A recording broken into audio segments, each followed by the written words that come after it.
Now, the field for the U.S. Senate is growing. Thanks for joining us. I'm Brittany Decker. And I'm Jarvis Robertson. It appears Alabama Attorney General Steve Marshall will be running for U.S. Senate. Now, it comes after Senator Tommy Tuberville announced his bid for the Alabama governor's seat. Marshall's name will be added to the list of several other candidates who have already made it official that they would be competing for the Senate seat. Yeah, now these are the candidates who have formally registered and have active campaign websites on the Democratic side. Kyle Sweetser and from Mobile, Dakari Lariat from Birmingham, and Mark Wheeler, the second from Heflin.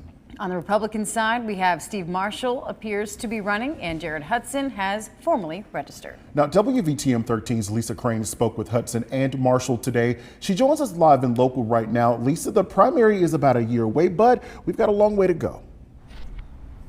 Yeah, we really do. And, you know, many believe the gubernatorial and the Senate race are going to be decided in the primary, and actually predicting that these races will follow the pattern that we've seen for a couple of years now and be decided in the Republican and go to the Republican candidate. Now, I spoke with Jared Hudson and Steve Marshall today, as well as political analyst Marissa Grayson.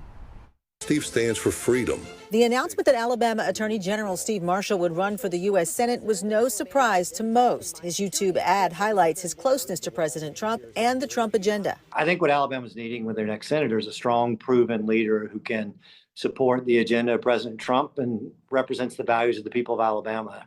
For 8.5 years, I've now served as the Attorney General. They've seen us take on tough battles and be successful, and I think that's what they're looking for from the next senator. Former Navy SEAL Jared Hudson says it took a lot of prayer and conversations with his wife and advisors before deciding to run for U.S. Senate. He leads a national nonprofit that combats human trafficking. His only political involvement so far has been a run for Jefferson County Sheriff in 2022. He says the fact that he's not a career politician is what makes him the best choice to fill Tommy Tuberville's seat. I'm asking you to send a real warrior to Washington, and the reason I know I am is because I've gone and fought on behalf of this country, overseas in war zones, killed people, and lost buddies on Memorial Day, remembering dead buddies.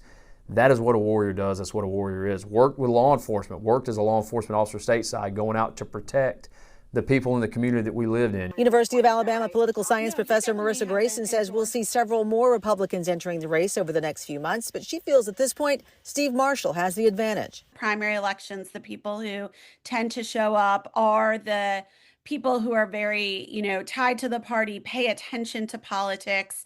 And so with that group of people, I do think it helps him.